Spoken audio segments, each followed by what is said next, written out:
Welcome to Odd Musings with, what's the name? Scott and Brett. You heard him. All right. I'm Thanks, D. Steve. Snyder.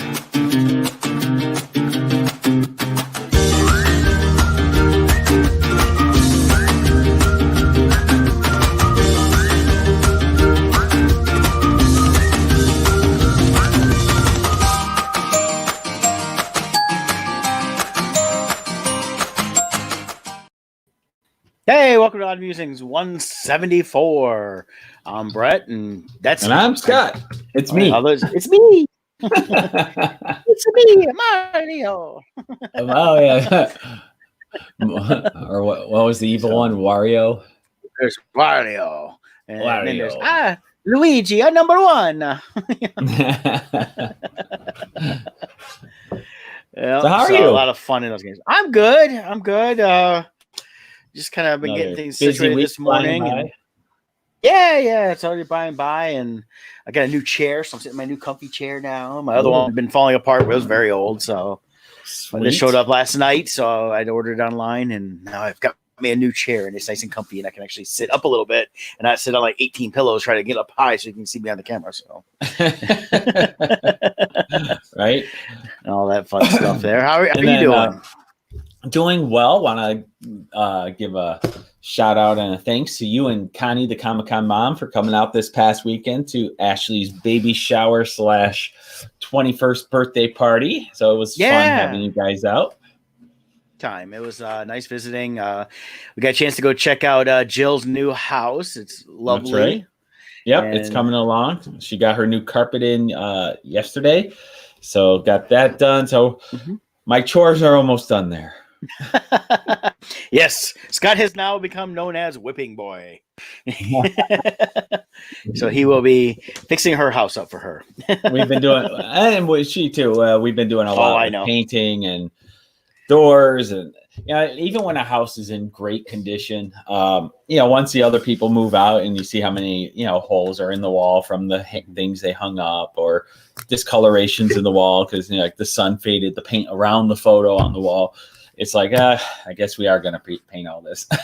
So, I think it's always a good idea to do that anyways, just because it's, you get a fresh start to everything and stuff like that. So, and then you make it your own, you put the colors you want and, And we liked what we saw, the colors. They were, I like the choices she's done. And, but of course you walk in, I can see now, I've never seen any of Jill's other houses, but you walk in and I'm sorry, it's a showcase house. This house is like, she's going to have it set up perfectly and it all ties into her beautiful home makeover. She knows how to set a house. So, so it looked really great and everything else. And you walk in my place and it's always going to look lived in, but hey, that's me. It looks like an artist lives there.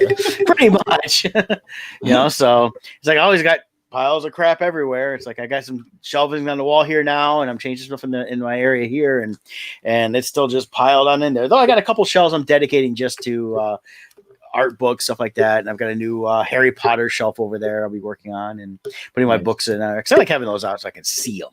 It's you don't have to read them, but you want to see them and things like that. So that's right. We got Kevin Miner popping in there in the comments. Good morning.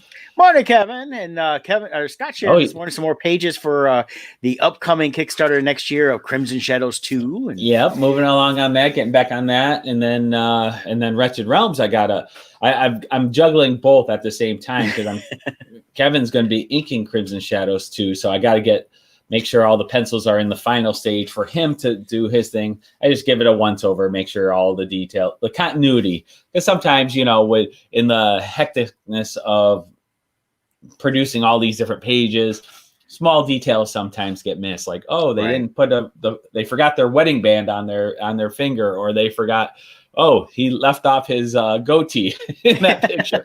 So I'll quickly go in and draw it all. Then I send it to Kevin for the final. So it's just tiny things like that. But Travis is just doing killer work on there. Really excited about where he's at. And then Wretched Realms, Shara finished all her flat, so I got to get back to doing my final colors and inks on there. And then we'll give an update on Wretched Realms a little bit later, but we're at 70% funded. So we're really excited about that. Good morning, Tina. She's popping in there. Hey, Tina from good to see you Hasm there. Productions and That's her right. Rodney. Her and They Rodney. they had a successful Kickstarter recently, and Yeah. they've been doing a lot of stuff with Sean Forney doing their drawing every week, their showdowns. Cryptober. Yep. They got Cryptober drawings too. So you can check out Sean Forney's page for his live streams he does. Yeah. He's drawing a werewolf, I believe, yesterday. Not werewolf. It was I forget what it was called. Those cryptids have crazy names sometimes. Yeah. It was something. It looked great. Sean does great monsters. Yes. I've never, monsters are not my strong suit. You know, you got to have a creative mind for that. I tend to be more realism based, and but Sean, he does awesome werewolves and other creatures. So. Oh yeah, he does some great stuff in there. Hey, before we get into too heavy and everything, let's cover a little business here. We got some business here to take care of. I'm gonna start with Loringer Family Chiropractic Center, where at Loringer Family Chiropractic Center PC, they take great pride in providing the finest chiropractic care to each and every patient, offering on-site digital X-rays, massage therapy, orthotics by foot levelers, young living essential oils, aromatherapy, full line of vitamins, all in a family-oriented environment. You can give them a call. Belleville location 734-697-4244. They're also located besides Belleville, Michigan, Dexter, Michigan, and you can visit them online, as you can see there, at LoringerFamilyChiropractic.com. We do have a link for you. As always, I was there yesterday. Dr. Brian, Dr. Anna there. I did not see Dr. Anna yesterday. She was had something come up with her new puppy they just got, so she was handling that. So I had the chance to see our good friend and their daughter, Dr. Corinne, and Dr. Corinne was really great to have adjustment from. She's adjusted me before in the past, and she's a fantastic chiropractor as well. So if you're looking to when you go into the Loringers, whether it's Belleville or Dexter, you can always check what Dr. Corinne's schedule is, as well as Dr. Brian, Dr. Tyler, or Dr. Lisa. They're all really great, and sometimes you have to maybe try a couple different ones to find out which one's going to adjust the way you like the best. But they all do a great job in their own way, and that. So, and of course, my good friend Kathy down in Florida, she's got a doctor's appointment, but she'll watch the rerun. So, all right, Kathy, we're gonna hold you to that. Yep, she always does. She always checks things out later in the day. We'll email her a 10-question quiz to make sure. So. And then, of course, our other great sponsor we have right now is Team Titans of Real Estate. That's right. Why? Because you matter. With Team Titans, we always make relationships our number one priority, and it's been an interesting season for us because we do a lot of. We assist people with the buying and selling of homes quite a bit, but it's always an eye-opening experience when you are the client yourself. And in this case, Joe Webler just recently bought a house as well. So it's a nice thing because, while we know the technicalities of buying and selling, we're experiencing what the buyers are going through right now, which with COVID, everything is getting delayed. So you got to be patient. Some potential obstacles you're going to face.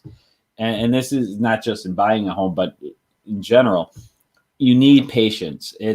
Everything's taking longer. And I keep stressing it because it's so easy to feel like everything's starting to go back to normal. But the reality is things are slow. Manufacturers are like furniture. She placed a furniture order back in August, and she still doesn't have all the pieces in. Things keep getting delayed. Hiring contractors. You hire someone today, they might not be available to even work on your job for another 3 or 4 months. So it's a lot of patience. Whoa, what's that? I don't know. Do you hear that? What is that? I don't know what that is. I don't know. Well, do you hear that, Brett? I don't know. I heard one little thing, and that was it. So, okay. I got crazy stuff playing in my ears now, so something must be playing somewhere. Oh, okay. It's got to be one of your tabs then. Yeah, time to close these out because something must have started a commercial somewhere. All of a sudden, my head, I've got like voices in my head. Maybe it's just me. I don't know. Yes. But anyways, I got excited. COVID. See, that's COVID. Yay! That's COVID for you. It just internet goes crazy. Everyone's doing anything. Anyways, if you need real estate, you know where to reach us. We're here for you. That's us. All right. .com. That's it on the screen. Excellent. Yeah, definitely check them out. They got stuff. So we talked a little bit in the last couple of weeks. I finally went and picked it up yesterday. I've got the new Star Wars Squadrons. Oh, Nice. And I just did only played what they call the prologue. And what you do is the neat thing is when you start the single player version of the game, you go in and you can customize your character on the Empire and customize your character on the Rebellion side. So you do that before you do anything. And then the prologue, you actually end up doing both sides to kind of set up the story for the main story, which is pretty cool. So you get a chance to fly a TIE fighter and an X-Wing. That's so interesting to have you playing both sides at the same time. Yeah, well, and not the exact same time, but you start off with the X-Wing, and then you go into the you start with the TIE fighter, and then you go into the X-Wing, as it's all part of one bigger story centered around one battle that takes place. But you're playing two different characters, or is correct. It one character? Well, it's not at the exact same time, but it's in the same mission. So right. you do one side as a TIE fighter pilot, then you do the other side as the X-Wing. But it's telling the grander story, because what it's doing is setting up the story of the squadrons. And one of the characters post destruction of Alderaan, and they're hunting down per Vader's orders citizens of Alderaan that were not on planet because he wants to wipe them all out. And then after the prologue, and I don't think this is a big spoiler, but because this is where the game really starts, it jumps 4 years ahead, so it's post Jedi. Okay. So and then from there, I don't know what happens because that's the only point I got to. I just watched the cutscene, and I was done playing for a little bit because I played to do the prologue. It took a little while. It wasn't quick. It was because you got to familiarize with how it flies, and then of course getting used to the controls is a little different too. Yeah, that's always the hard part. So, but I always set mine. I like to fly inverted with the inverted stuff where you pull down, you go up, pull up, go down, kind of as a flight stick. I've had that ever since I had a flight stick back in the day playing the original X-Wing game on for some reason PC. When it's a flight stick, my brain works that way. But when it's the controllers, I can't. It always messes me up having it inverted. I see. For me, it never has. So I've always had to invert, and it drives people nuts because I'm like, that's the way I've always had to be. It's whenever I've always inverted it, and I just kind of feel it. And to me, it's not the full flight stick thing with the controller, but it's just that movement and everything else kind of gives you that feel. So, but you don't have a virtual reality. No, that's available through the PlayStation version of it, but the Xbox is not. I have an Xbox, so I think that would be pretty cool though, because that's gotta be awesome. Because you're right in the cockpit first person. So when you're in the cockpit first person, you can move. Can you move your head around like inside the cockpit with the controllers? No, but the way you do it, everything is moving the ship around. You've got your radar, so you kind of just have to follow stuff, and it gives you good stuff to find the person that you're targeting. So, which helps. It's just getting used to the left stick.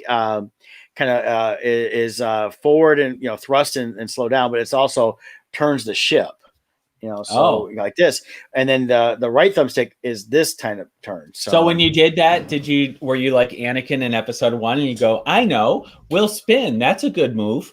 Well, a couple times I felt like that, and you kind of get used to it. And then next you're flying weird. The ship's weird. You got to reorient yourself, but it takes a little getting used to. And I like that they did that with the prologue to kind of get you used to both styles of ships.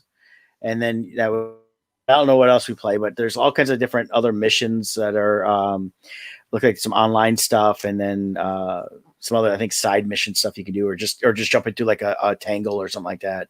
So I'll be playing around more with it as the weeks go on. I doubt I'll zip through it fast because I'm just not gonna have the time to play it constantly. But it was on sale. It's $4.99 sale. Regular price $40, and if you have a Target Red card, you get an extra 5% off. So that's what I did. Here we go. Put that up. So. There's Anakin. I'll try spinning. That's a good idea. Yeah. It worked well for him, so you should try it. Yeah, well, he had the Force on his side. He didn't know what he was doing as an 8-year-old, and he ends up crashing inside the ship and blowing it all up. So, oh, look, it's the command ship. So everything's overheated. Yeah. So I picked that up yesterday, and so I got a chance to play around that a little bit. So overall, though, the gameplay, was it pretty smooth? Did it flow? Yeah. Oh, the graphics are the graphics are gorgeous. It's when you're flying up towards a Star Destroyer early on as a TIE pilot, you're like, the detail is there. It feels like they didn't skimp on any of it. Considering the game is only $40. I'm tempted to buy a virtual reality set just so I can because the Oculus is independent of PlayStation, right? Correct. And I So don't know you if get it's the available Oculus, you can. Oh, you I don't don't know? I don't know. That'd be something to find out because the Oculus is a different setup entirely. It doesn't plug into a game system. So I know they have on the Oculus a Star Wars game where you're fighting Oh, it says Vader. EA So no plans for Star Wars. Wait a minute. VR control support. So I don't on DLC or Questport or Oculus. okay. Yeah, so Yeah, no. yeah. DLC is downloadable content. Well, that's a shame. I was hoping they would Oh. do something like that. So, here, let's see what this is. This is CNET's got something going on. Oh, it's a PC version. They have a PC version of it at Epic for $30.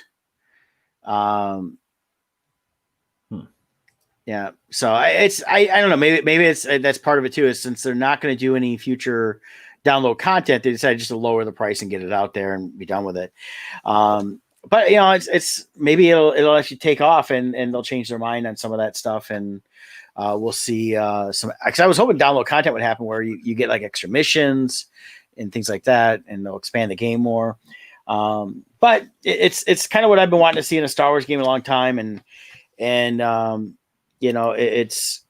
there's a strategic multiplayer fleet battles. You can customize and fly iconic starfighters. You can realize your Star Wars pilot fantasies, like it says. But I'll have to check out the multiplayer stuff. The multiplayer we find if it's actually if there's something behind it besides just dogfighting all the time, because that gets old.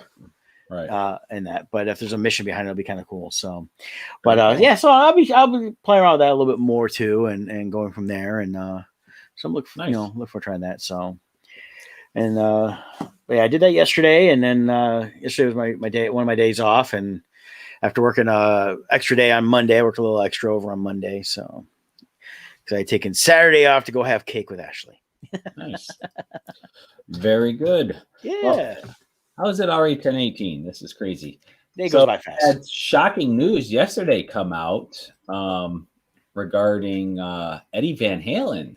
Yeah, that was when you hear about it, it's like, okay, that's why they didn't announce a tour this year, because I remember them talking about it earlier this year, and but then hadn't heard anything about his cancer in a while. I knew he had cancer because they announced it a while back, but you really didn't hear anything on that either. So it was kind of a shock, and like right away I saw it on. So I was getting a car wash, so I'm waiting for as an automatic car wash, and then I'm just reading through Facebook real quick, and I see it pop up like a minute before, so I just saw it, so I shared it, and then I had my satellite radio on, and then even terrestrial radio, and all of a sudden it's like everything just switched to playing just Van Halen. Yep. Yeah. And it's like local 106.7. Doug Podell was on, and a guy called up. He goes, "Is it true?" And he goes, "Yeah, it's true." He goes, "Oh my God, it's like devastating." And he goes, "I know." He goes, "Here's another Van Halen song," and just went right back in, not even getting into it too much. Yeah. Of all the tributes coming out that I kept reading, like on Twitter and video posts from different major musicians, basically they all said the same thing. It just while yes, he was like one of the all-time top guitarists. What overshadowed that was just his genuine niceness. He was super humble, super nice, genuinely cared how people were doing. Like everyone said the same thing about him, about his joy. And then this is through TMZ here. Valerie Bertinelli posted, 40 years ago, my life changed forever when I met you. You gave me the one true light of my life, our son, Wolfgang. And then, through all your challenging treatments for lung cancer, you kept your gorgeous spirit and that impish grin. I'm so grateful Wolfie and I were able to hold you in your last moments. I will see you in our next life, my love. So they were by his side at the end, it sounds like. Yeah, even though they divorced and she has remarried since then, they stayed very close. And not just because they had Wolfie. It's one of the things where they couldn't be together because of all this. He battled his substance abuse and things like that. But they were still kind of always a part of each other's lives and still there for each other in that way. And it showed that even though things hadn't ended the way they wanted to in their marriage, they still try to still be very there for each other as well as for their son. So, and I saw what Wolfie posted online too, and he had a nice post, and I feel bad for him because he's been, God, him and his dad started touring when he was like 15. So he's been playing, of course, his whole life, but Wolfie has, but then now in touring with him. So now that's ended. And I'm wondering now, will Van Halen continue on? Because it has evolved so much since the original Van Halen band that we know, from David Lee Roth to, Sammy Hagar, and they brought in other people. And, will it continue on just in the name Van Halen? But, how are they going to find somebody that can truly replace Eddie Van Halen as a guitarist? Right. I mean, heck, even Bill and Ted wanted Eddie Van Halen to teach them how to play guitar. Right. So, but speaking of that, I noticed in this video of him, I believe this one was Jump, or I forget which one this is, but in this video, that's Jump. What's amazing to me, wait, let me find a still shot here. Anyways, in this video, he looks like Dustin from Stranger Things. Yes. It's great. Dustin could totally play him in a biopic yes. or whatever you call it. Yeah, he can grow the hair out a little more, and he's got that look. Yeah, that's him. Isn't that crazy? Yeah, he could totally. Another thing I read was he provided guitar for the Beat It album to Michael Jackson. He did it for free. He didn't charge him. He just said, consider it a favor.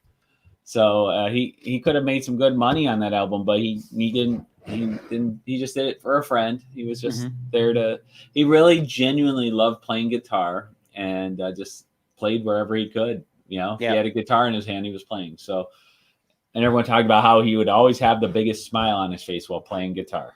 Well, I can tell you, every time you saw him on anything, whether it's their videos, any live performances, stuff like that, he never looked like he didn't want to be there. Yeah. And he always wanted to play. So Gene Simmons said, if you pull up any live footage from any of their concerts, you will never see him. All you can see is pure joy on his face. Yeah, that was the one thing. That was someone that found their calling early on, was able to do that as a living for the rest of their life, and truly, just you can tell they enjoyed every aspect of it. Where you see some musicians, they're great at what they do, but you can tell sometimes they just don't want to be there. They really don't care. Yeah, and that's a shame. A friend of mine posted pictures from one of their first concerts ever. It was 1978 at Bay City High School, Bay City, Michigan. Oh, at the high school. Van Halen played at the high school. Can you imagine?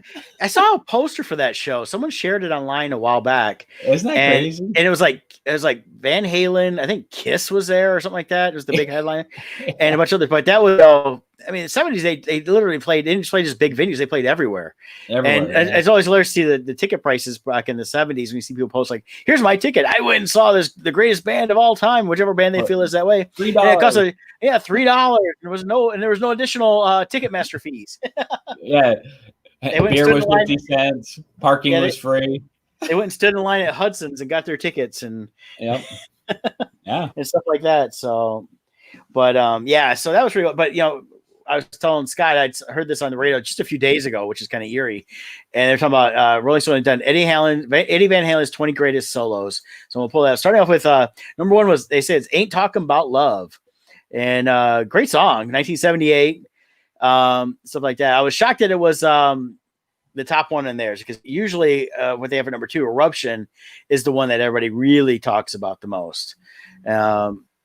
So it's just and it's funny, as they started playing Eruption again. I noticed this last year on the radio, because they used to trim it out and just go right into well, I'm blanking on the song. I've heard it a million times this week too, but they usually cut that part out because it's just like an intro. Right. And then, of course, number three got I'm the One from 1978. And of course, 1978 was, their debut album, and just a lot of great hits that still hold up today. And then number four, they got Ice Cream Man. And it's a cover, though, of Chicago Blues man John Brim. So that was pretty cool. And then for 79, You're No Good. It goes into Somebody Get Me a Doctor. I love that jumping face right there. Look at that. There's joy right there. That's pure happiness on that. So I'm not even showing it to you guys. I thought the screen fell out. There we go. There's the pure joy. So there it is. Yep. So there's that. I mean, that right there. I'm surprised he's jumping there, because he had that hip surgery because of all that jumping. He had messed up his hips. Yeah, and that's got to be in the last 5 years right here. So, but yeah, he just, again, something like that. There's Spanish Fly was another hit for them as they go through the Rolling Stone thing here. Yeah, actually, go back up. Yeah. Go right there. Ever see where somebody took all the guitarists playing because they make those funny faces while they play, but they put giant fishes in their hands instead? Yeah. No, but it looks like Dana Carvey did a bit on one of his specials several years ago, and he's playing the guitar, and he does that look. He's like, and then they changed chords, and it's like they did something exactly like, right. So it was kind of funny. So that's what it is. That's the change chord look. Yep. And then Mean Street, and then of course Beat It. Yeah, I mean, people forget that he did the guitar for Beat It, and it's definitely was. This was actually one of the reasons for the breakup with David Lee Roth. David Lee Roth was mad that Eddie was working with Michael Jackson on that.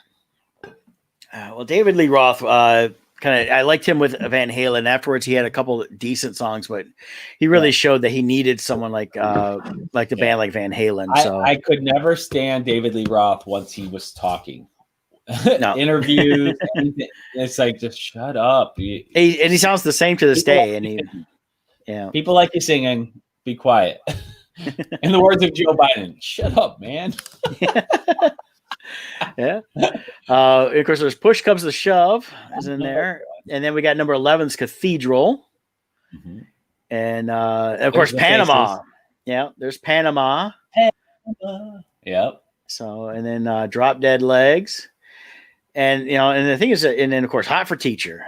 Oh, definitely a great song, and Jump. And there we go. There's that Jump. Look at that, same faces we saw from the other one. Yep, that's from their 1984 album. That album really is what I mean. Their other album was good, but this is where they exploded. It timed with the MTV era. All of that came together. Yeah, the 78 album came around, I think. After it got even more popular after this one, just because of the fact that all the Van Halen fans knew about it and listened to it all the time.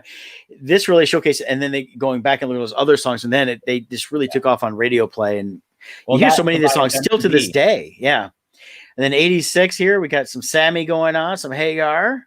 Yep. And then 88 was Mine All Mine. That's what they had that night, and then of course sitting up Right Now from 91. And then here's what Sam Harry once said: "Right Now" came out because Eddie and I wanted to get serious and talk about world issues. So they were getting that. And then Human Beings in 96. Oh, look, he cut his hair. Yep. That's when everyone's like, wait, who is that?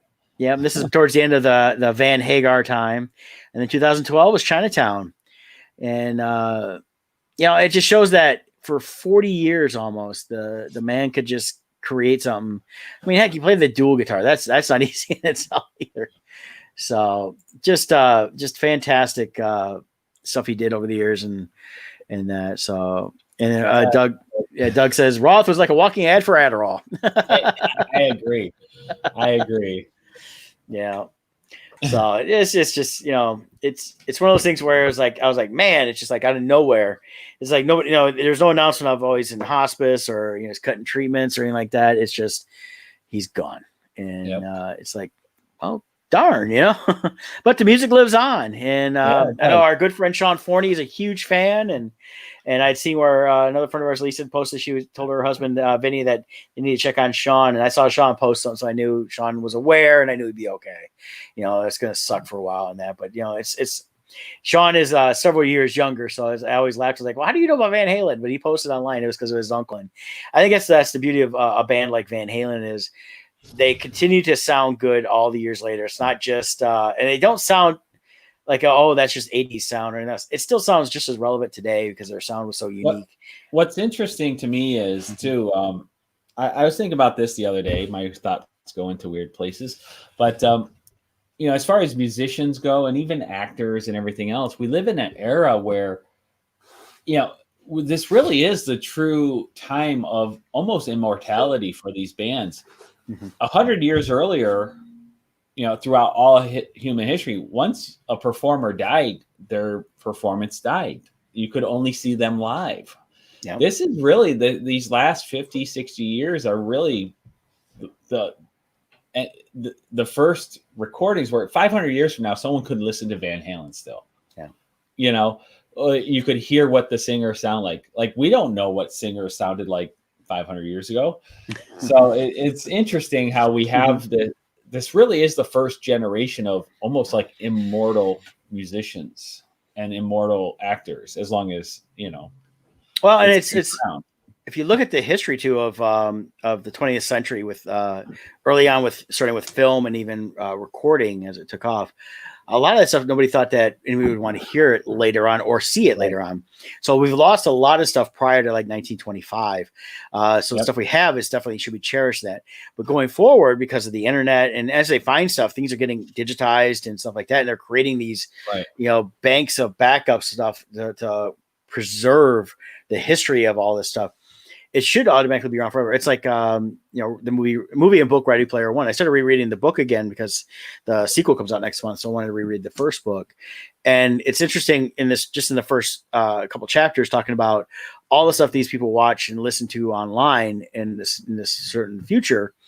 That's all ties into the 80s. It's like every movie, every bit of music, every comic book, every magazine, and it's kind of where we're at now. And a lot of stuff a lot of that is available one way or another.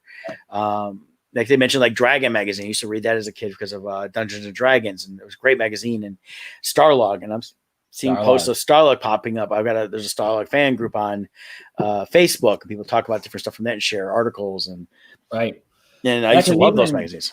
Even people who recorded stuff 50 years ago, that's on magnetic tape that erodes. But now with it being digitized, once it's digitized, as long as people can translate binary, it will forever live on because it's just zeros and ones in there.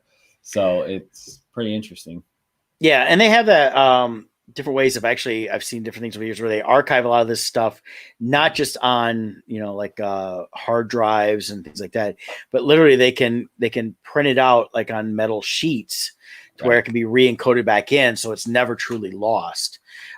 Even if, the hard drives fail, computers fail or whatever, there's ways they've been backing stuff up that, they don't talk about a whole lot right now, but it's definitely more stable. It's just a little bulkier and stuff like that. So. And then, of course, films, to be on the actual film stock, there's so many of those salt mines that were abandoned that they use those now that will preserve those hopefully for hundreds of years. And a lot of that stuff's all being redigitized and upgraded and cleaned up. And that's why, and then we see that with different movies and stuff like that. So it's definitely is an interesting time of immortality that as we lose these entertainers, that we can still revisit them at any time.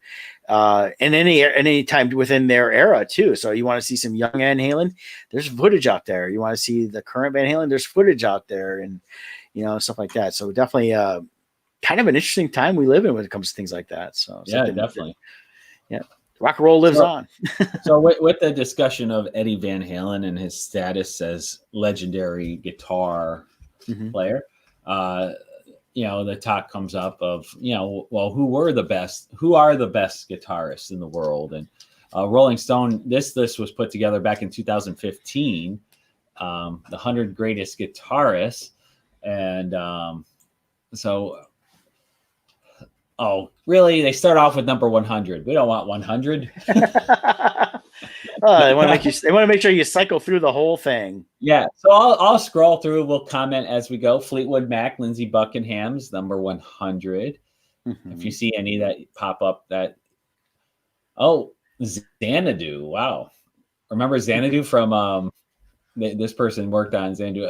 I am not a music expert. I just pretend to be. So, Bruce Springsteen made the list at number 96. Okay. So let's see. We got Paul Simon, number 93, also known as Carrie Fisher's ex, Dimebag Darrell. Wow. And he was Kevin actually took me to the bar that this Dimebag Darrell was shot at. Oh yeah. Kevin takes me to dangerous places. I heard about that. Yes. It was interesting. It was a very interesting experience. I must say. Carl Perkins. A lot of people don't know who every Carl Perkins is now, 20 feet, I was offered what is it, Xanax or whatever. It's like no thanks. Yeah, go back up. Go back up. You gotta go back up to like 85 or 88 or something like that. Keep going. It's Carl Perkins. Carl Perkins. Oh, Carl Perkins. Yeah, Carl Perkins is a lot of people now don't know who he is, but he was a great influence to all the great guitarists that people do know to this day. He did the original Blue Suede Shoes, so which of course then Elvis did afterwards, things like that. Carl Perkins was definitely a legendary guitarist of early rock and roll. So he made the list. He's number 88 according to Rolling Stone. James Hetfield. Let's see. I'm just going to go through. I'm only going to know the obvious ones, like Joe Perry, Aerosmith, number 84. Always enjoyed Aerosmith. Yeah. I like Aerosmith even to this day, though they're not doing anything right now because they did their Vegas thing for a while there, but it sounds like they have a little infighting going on too. So Lou Reed from Velvet Underground, Buddy Holly, number 80. Yeah, Buddy Holly is still one of my favorites, and his music was great. And he's one of those ones that he was 21 when he died, or 22, and he influenced another one that influenced a generation to come from the Beatles, Eric Clapton, things like that. And I love to see what he could have done later on because he would have played, but he would also was a great producer at such a young age. So Willie Nelson clocking in at 77. Yeah, he's definitely iconic. I've heard with him because guitars have their own sound. Even when you buy the same guitar from the same company, the tiny nuances in the wood and everything can make different sounds. His guitar is like legendary for how worn out it is because he won't replace it because it's so beat up and old. There is no guitar that can make the sound that his does. Right. So his guitar is like on life support because it's like worn out big time. Robbie Krieger, Joni Mitchell, number 75. Yeah. Dick Dale, he was definitely really good. Going all the way back to the surf era, and he got got revitalized with Pulp Fiction. Yep. So, and then he still tours unless he's dead. But I saw several years ago he was still touring. So, so he's at number 74. Kurt Cobain, 73. Kurt was fine for a while there, but the last couple of years of his life, he really couldn't play because he was on too much drugs.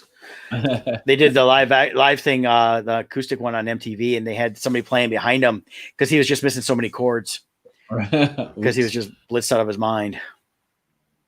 Let's see here. Red Hot Chili Peppers. Let's see. Oh, Jack White, number 70. Nice. Let's see. I'm trying to get... Let's just get forward to the Slash 65. I would have thought Slash would have been higher. Well, Slash is good, but I think it's also one of the things is he's a great guitarist, but he's mainly just known for the stuff he did with Guns N' Roses, and while there's a few stuff that stood out, I don't think there's anything more iconic than what we're about to see. But he does a ton of he does a lot of guest appearances on different people's albums. Well, he was in Black and White for Michael Jackson, so we mentioned that with Van Halen. So that's right. Let's see. Dickie Betts. I have no idea who Dickie Betts is, but I love the name. Allman Brothers Band. Allman Brothers. Yeah. Let's see. Okay, we gotta get ahead. This is gonna take forever. Hey, you went too far because you gotta go back up a little bit. You gotta let it reload the next one's in. Curse them. They're gonna no, go down, go back down. It's scrolling on its own. Oh jeez. Okay, here we go. Let's see. All okay, right. so you Joe got Walsh. Joe Walsh, number 54. Yep. Otis Rush. Yeah, there was a click. I think you can click it to go to the next segment after you get down a little bit more. There we go. Load more.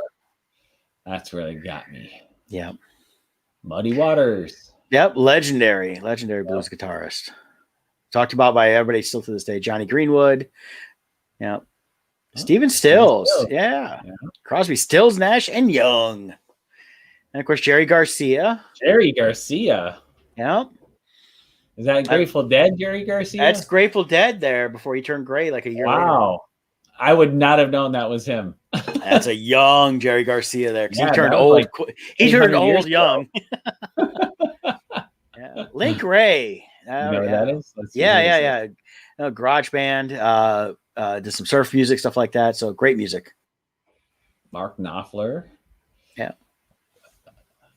Doug King says Doug said he loved Dick Dale. And Let's see. Try and go ahead fast. Steve Cropper, Steve Cropper. Well, some people know him when they did the Blues Brothers band. He was legendary for playing with a lot of the great bands through the '60s, especially like Booker T and the MGs. Nice. And he did a lot of the guitar stuff on a lot of classic songs that people love to this day. Sweet. The Edge. Yeah. YouTube. What is his real name? Does he have a name? Or I'm sure he does. Did his mom name him The Edge? Yeah. Now, I would have thought, The Edge is good. I would have thought he wouldn't have been as high as Slash. And why? But again, this is Rolling Stone, so I think he's highly overrated in my opinion. Yeah, I'm not a U2 fan, but pretty much the songs are fine. But a lot of people love them. The greatest thing ever. I'm fine with them, but they're not somebody I listen to on a regular basis because I really don't care. And you got to question people who put "the" in their name. Like, why can't he just be Edge? Yeah. Why is he The Edge? And every time you refer to him, you have to say The Edge. Like, what's up with that? We'll call him Feege. We'll just combine it. Oh, for Ozzy Osbourne, Randy Rhoads. Yeah. See the guitar face. So just imagine him holding a giant fish. It talks about the guitar faces look proper when you put giant fishes in their hand. Yeah. John Lee Hooker and Curtis Mayfield, both great guitarists. Yeah. Prince Now I would have thought Prince would have been higher. Well, it's he was a great guitarist, so I don't know, but he's barely Billy Gibbons is only one ahead of him. I think Billy he's a legendary guitarist. It was ZZ Top, but he's also he definitely, if you really listen to some of the stuff they've done off track stuff like that, he's a fantastic guitarist and a blues guitarist that can play with anybody. So and this is also we're giving our opinions as two people who don't play guitar. So right. We know people based on. Well, who do you think wrote the article for Rolling Stones? These guys can't play. That's why they write articles. They're the enemy. They had a bunch of people in the voting process, though. So I'm hoping there are actual guitar players voting on this. Probably not. Understand their technicalities of play. Yeah. Scotty Moore. Yeah. Oh, Elvis Presley's guitarist. And then Johnny Ramone. Yeah. Interesting. See, now that's a name I wouldn't think is the top 30 of all-time guitar players. Right. I like the Ramones too. So Bo Diddley. Yeah, that one I can see. For his, the remember the old commercials there? Wasn't he in that? You don't know Diddley? Yeah. Yep. My grandfather sat next to him on a plane one time and had no idea who he was, and he was trying to convince my grandfather he's famous, and my grandfather was just like, I have no idea who you are. He's like, you're not that famous. The whole plane ride was him trying to convince my grandpa that he's famous. I'm famous. You're sitting in coach. Yeah, my grandpa's just like, whatever. Yeah. So, of course, Brian May. I would think he'd be higher, to be honest with you. Brian May is just a brilliant guitarist. Which probably means he's actually the number one astrophysics guitar player in the world. Yeah, he's probably the number one PhD person with in this top 30. So yeah. Let's see. But I can't do Brian May. He's just walking on higher ground. So Steve Vai was talking about how he can imitate almost any guitarist, but he cannot do Brian May's. Mm-hmm. Well, again, another one of these guitarists, they customize their axes every time, and it's like people still for this year don't know what Eddie Van Halen did to his to make the sounds that he did. They never could ever replicate it. Right. Angus Young, number 24. Yeah. Buddy Guy. Frank Zappa. He's number 22. Yeah. Again, brilliant guitarist, and then same Chet Atkins. That's a great one there too. That a lot of the younger generation probably don't know about. They should definitely check out. Santana. I still love Santana's music. He's just, I love hearing his classic stuff, and then the album he did in 98 and was just great because he did that song with Rob Thomas. But they had every song on that album was really good. Yeah, I would have thought he would have been top 15, but you think so? Yeah, maybe even top 10. Les Paul. Yeah, well, the creator. He kind of gets. I think he should. He should get like 10% of everyone else's votes because they couldn't be where they are without his guitars. Right. Then Neil Young, really, that surprises me. to be in the top 17. That's Yeah. And sometimes I wonder how much is truly the guitars or just the fact they like their music in general. Another Allman Brothers family here. Yeah, they're like ranking up high there. They got 2 people. Mm-hmm. Freddie King, David Gilmour. Pink Floyd. Oh, number 14. Okay, now we're getting into the good stuff. Number 13. Albert King. Yeah. Stevie Ray Vaughan at number 12. I used to listen to a lot of Stevie Ray Vaughan. Yeah, I like Stevie Ray Vaughan stuff. Great stuff. I used to listen to all of that myself. And then George Harrison, number 11. Yeah, George, he's always gets almost sidelined as the lesser of the Beatles per se, because he's, you hear more talk, of course, about John and Paul, and even Ringo, because Ringo's just weird. And but George Harrison was just a brilliant musician all the way around, and stuff he did on his own with the Traveling Wilburys outside of the Beatles really showcased how legendary of a guitarist he was. Peter Townsend. Yeah. Huh? And look, another Allman's coming up. Okay. Really? They got 3 people. Eddie Van Halen clocking in at number 8. Oh, wow. The number 8. Yep, look at that joy on his face. Then Chuck Berry, number 7. Chuck Berry is definitely brilliant. And then, of course, B.B. King. I still love B.B. King stuff. And I like the stuff he did Riding with the King with Clapton and stuff like that. But then you go back and listen to all his classic older stuff he did way back in the day. Is great stuff there. Let's see. Jeff Beck. Really? That surprised me. That's Yardbirds, right? Number 5, though? Wow. Keith Richards, number 4. Okay, now you talked about people being on drugs while playing. This guy's number 4, and he doesn't remember a single concert. Right. Imagine if he wasn't on drugs. Or would he be worse if he wasn't on drugs? I'm thinking, being on drugs. And the thing is, it's 2 things. He loves drugs and he loves playing guitar. So it kind of went hand in hand for him. Right. Don't do drugs. Number 3, Jimmy Page. Yeah. Page was fantastic. And then, of course, Clapton, number 2 there. Now, I would not have thought of, when I think Eric Clapton, I am not thinking the number 2 guitar player in the world. I don't know, man, because you go back to the stuff he did with Cream on his own, and he branched off so much between blues, rock, and everything else, and he could play anything. Anytime he pops out, he plays it. I can definitely see that. I would think it, and then, of course, Hendrix has to be number 1. Hendrix was just brilliant on the guitar and died too soon, of course, and again, another victim of the sick alcohol rage but when you listen to the Jimi Hendrix Experience, you find out stuff he played prior to that. He was just a phenomenal guitarist that did things with a guitar I don't think anybody truly can replicate to this day, because again, he customized his guitar like nobody else did. Now I have to object to this list. Okay. Because there is one guitarist that wasn't even in the top 100 who I think should be at least in top 20. I used to listen to a lot here. I'm going to hack up his name because he's Swedish. Stop screen, share screen.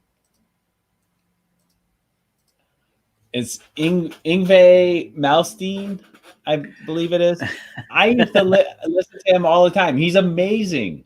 He's an amazing guitarist. So, and who did he play with?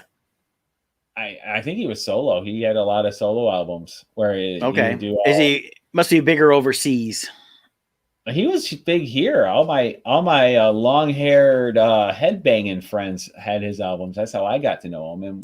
See, he's more the obscure one, where Rolling Stone is only going to do people that everybody knows for the most part. So I don't know. I think Yngwie. I'm gonna file a formal protest on this list with Rolling Stone. They will hear from me. But I think he should be in top 20. He's awesome. So that's what I'm saying. Well, and I'm sure there's a lot of great guitarists out there, but looking at the list, it's pretty much everybody on there is people that are pretty much known throughout everything. So there's probably guitarists that actually people are better, but they just never had the success that some of the other ones did. So. Right. Well, I'm just saying I want Yngwie on that list. Okay. Sorry. Moving on real quick though. Get to Utopia. Yeah. Well, I'm going to skip that for a minute and just go right to this here. Movie delays. Yeah. Well, first of all, December 11th is showing Free Guy, and they got a new trailer out for that, and I'm definitely looking forward to seeing Free Guy. It looks fun. Wonder Woman right now is still slated for December 25th. I saw a couple articles which turned out to be bogus, trying to say that it was going to go straight to streaming.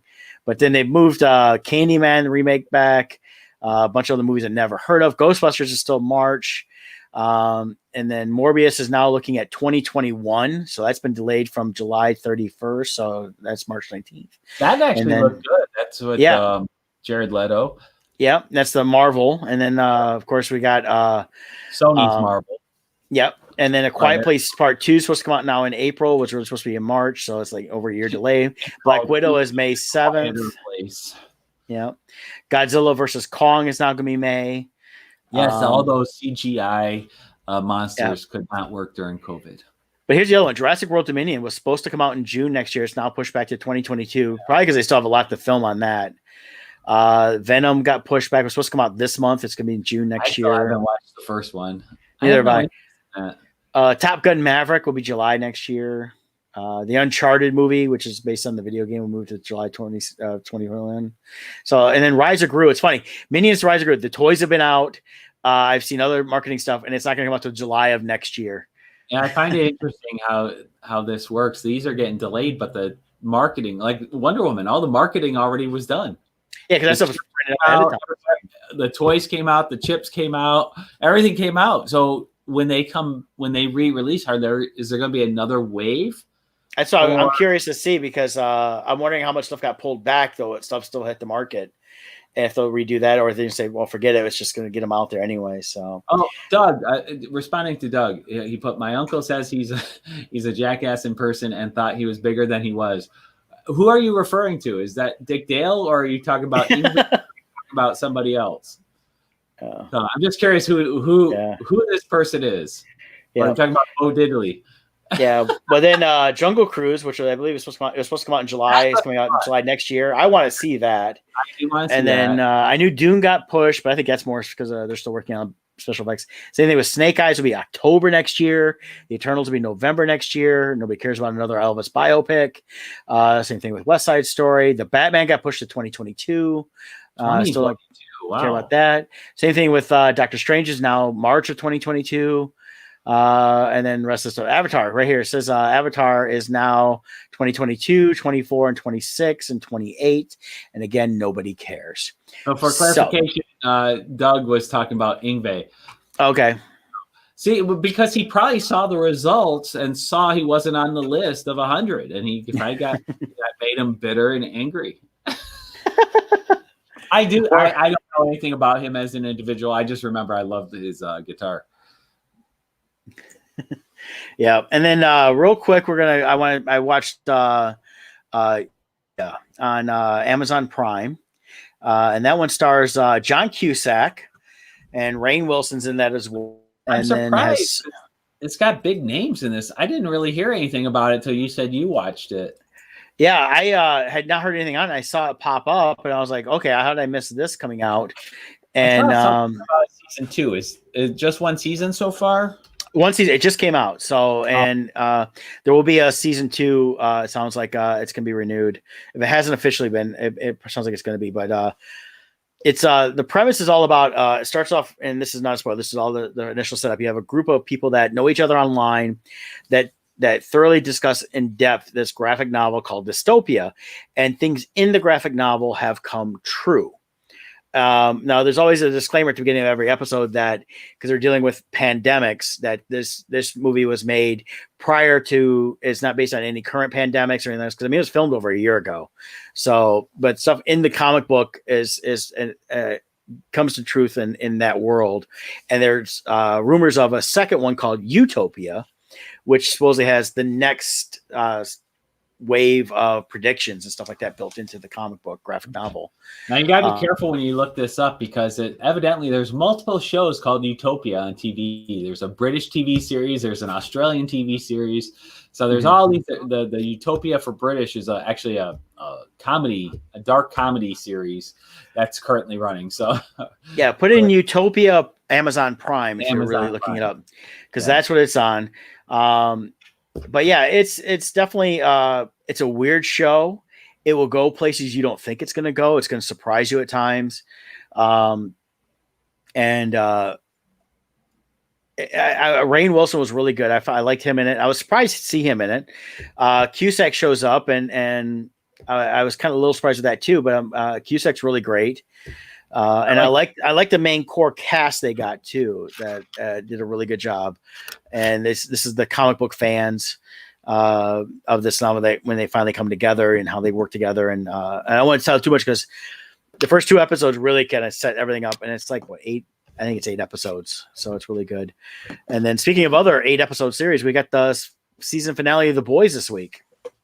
Oh, finale already? Yeah, it's the finale. So I'm really liking this season. Yeah, so I'm pretty sure that's what I read online. I was trying to look up. I was surprised by how easy it is to defeat Black Noir.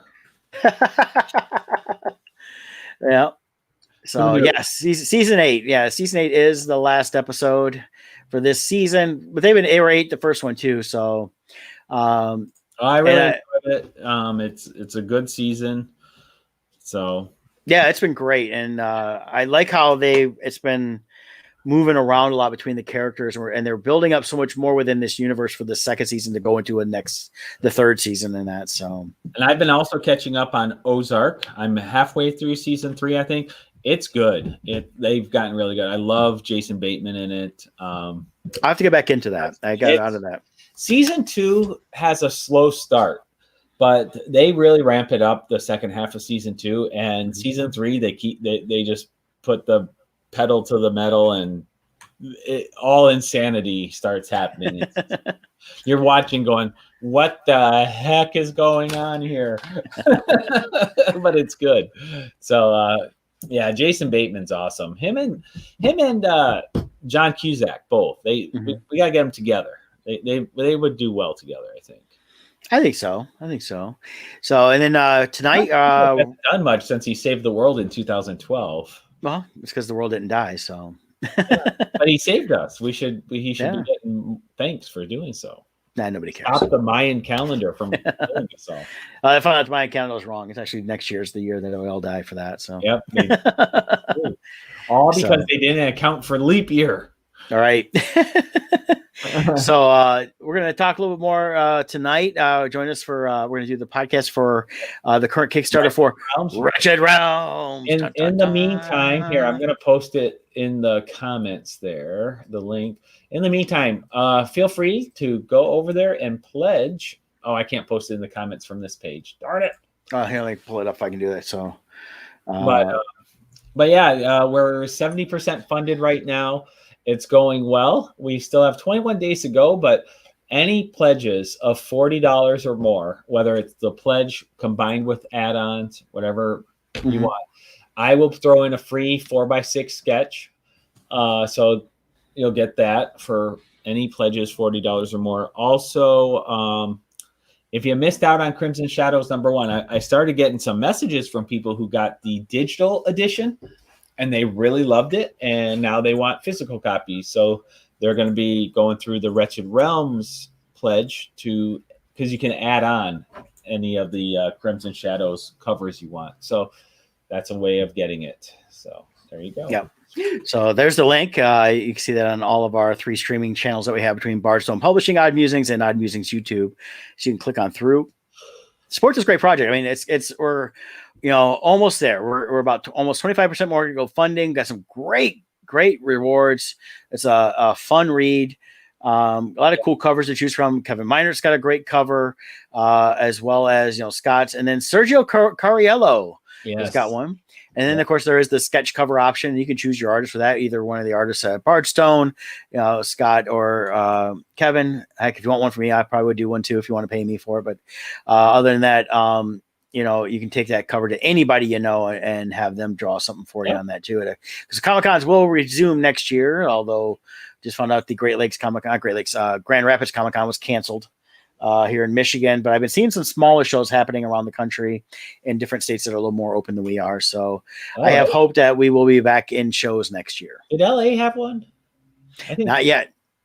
There was something where they announced they're going to move forward. And I saw everyone complaining how awful it is because I thought it was LA Comic-Con. Let me look it up real quick. Yeah, it's still something like that. And then they were doing distancing and stuff like that. So I'm not sure exactly what's going on with that. So December 11th. They're still planning on moving forward. That's what it is. Yeah. So, but there it is, a Kickstarter, Wretched Realms issue number 1. We're at 1467 of the $2,000 goal. So hey, join the 25 other backers and get yourself some cool comics. And and once we hit our goals, we start moving towards the stretch goals. I got some cool stretch goals. I will add a 6-page short story to the back of this for it'll kind of be an intro to the essential story that I'm going to be doing next year. So this will kind of be the kind of a little teaser story, short story. Yeah. Now we have add-ons available through this too that we'll talk about more tonight, but I believe you can add on other comics. So if you missed the Crimson Shadows or you missed the Poe Macabre, you can add stuff on those on to this order. So even if you got like those that got the digital version of Crimson Shadows, hey, join this Kickstarter here, get the physical copy of Wretched Realms and add in. Look at that, $9 each for the Crimson Shadows Scott cover and the more. Yep, and the manual, normally $10, $12 each for, and that includes my cover for Crimson Shadows for limited editions. Normally $15. So you actually save money by combining this on it. You'll save money on these issues versus buying them from a Comic-Con. Yep, and we have the Crimson Shadows T-shirt available. That's from our friends at T-24.com. And then, of course, the sketch covers. And there is this Crimson Shadows #1 pack still available for $130. So a lot of cool stuff that you can add on top of the regular pledges. So go through and choose your cool pledge and go from there. And definitely support this great project that we've been doing. Bardstone's been we're rolling along this year in spite of COVID and creating some great stories for you guys, and it's continuing into next year and that. So, hey, don't want to keep everybody too long because it's already past 11 o'clock here, but thanks everybody for listening, joining us this week. Join us tonight, 7 o'clock Eastern time for Bardstone Talk. And we'll be talking about Wretched Realms. We'll have Kevin on with us and we'll have a good time. That's right. So, anything else, Scott? No. Live long and prosper. All right. Hey, we'll see you guys.